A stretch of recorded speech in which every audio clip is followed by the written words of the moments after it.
Wisdom of Solomon, chapter 19. But the ungodly were assailed to the end by pitiless anger, for God knew in advance even their future actions.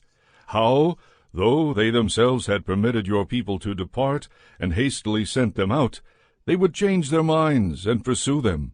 For while they were still engaged in mourning, and were lamenting at the graves of their dead, they reached another foolish decision, and pursued as fugitives those whom they had begged and compelled to leave.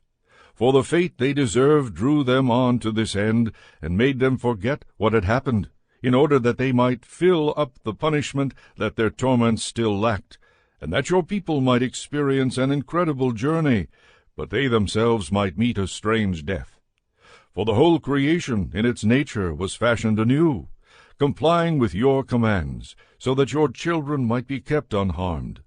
The cloud was seen overshadowing the camp, and dry land emerging where water had stood before, an unhindered way out of the Red Sea, and a grassy plain out of the raging waves, where those protected by your hand passed through as one nation, after gazing on marvelous wonders. For they ranged like horses, and leaped like lambs, praising you, O Lord, who delivered them. For they still recalled the events of their sojourn, how instead of producing animals the earth brought forth gnats, and instead of fish the river spewed out vast numbers of frogs.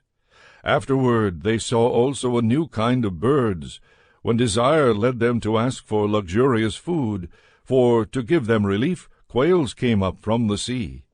The punishments did not come upon the sinners without prior signs in the violence of thunder, for they justly suffered because of their wicked acts, for they practiced a more bitter hatred of strangers.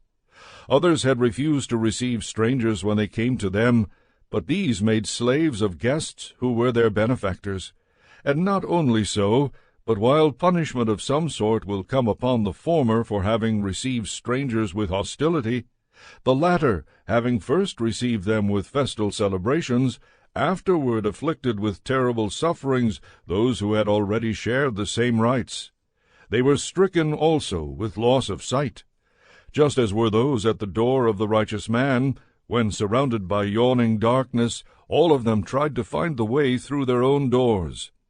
For the elements changed places with one another. As on a harp, the notes vary the nature of the rhythm, while each note remains the same.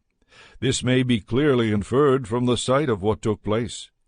For land animals were transformed into water creatures, and creatures that swim moved over to the land. Fire, even in water, retained its normal power, and water forgot its fire-quenching nature. Flames, on the contrary, failed to consume the flesh of perishable creatures that walked among them, nor did they melt the crystalline, quick-melting kind of heavenly food. For in everything, O Lord, you have exalted and glorified your people, and you have not neglected to help them at all times and in all places.